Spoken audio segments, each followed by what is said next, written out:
بسم اللہ الرحمن الرحیم۔ شروع اللہ کے نام سے جو بڑا مہربان نہایت رحم والا ہے۔ تمام دوستوں کو عدنان اسلم کی طرف سے السلام علیکم۔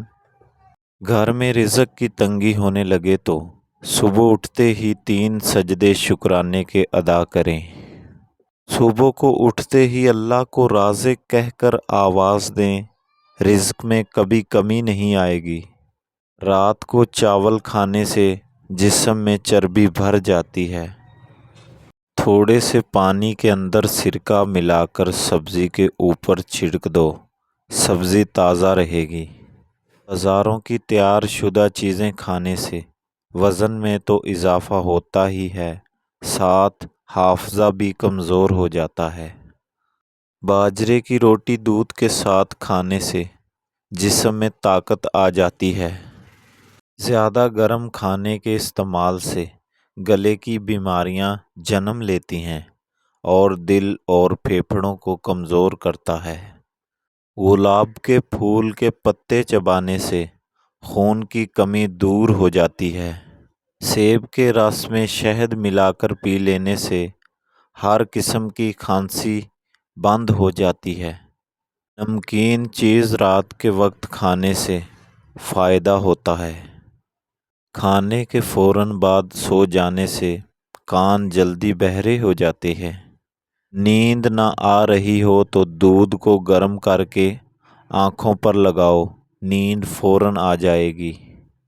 رات کے وقت زیادہ چاول کھانے سے نیند نہ آنے کی بیماری لگ جاتی ہے۔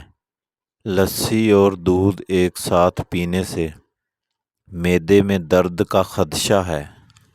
سرسوں کے ساگ کے استعمال سے کینسر جیسی بیماری سے بچا جا سکتا ہے۔ نہار منہ پدینے والا پانی پینے سے چہرے پر کبھی دانے اور جھریاں نہیں آئیں گی۔ کان بہرے ہوں یا کم سنائی دیتا ہو تو گڑ میں سونڈ ملا کر گرم کریں اور مریض کو کھلائیں۔ کانوں کی آوازیں آنا بند ہوگی اور کان کھل جائے گا۔ پیاز کا رس گرم کر کے 5 سے 7 قطرے کان میں ڈالنا بہت مفید ہے۔ بار بار پیشاب کی حاجت ہو تو تھوڑے سے بھنے چنے کھا کر اوپر سے گڑ کھا لیں۔ 1 ہفتہ ایسا کریں، افاقہ ہوگا۔ انگور کا رس پی لینے سے آدھے سر کا درد ہو تو آرام آ جاتا ہے۔ دودھ میں شہد ملا کر پی لینے سے آپ بوڑھے بھی ہو جائیں گے، ہڈیاں مضبوط رہیں گی۔ رات کو ہریڑ کا مربا کھانے سے جوڑوں کے درد سے نجات ملے گی۔ چہرے کی جھریاں اور چھائیاں دور کرنی ہیں تو انڈے کی سفیدی مفید ہے۔ اگر آپ کے ہاتھوں کا رنگ کالا پڑ جائے تو سونے سے قبل لیمبو کا رس لگائیں۔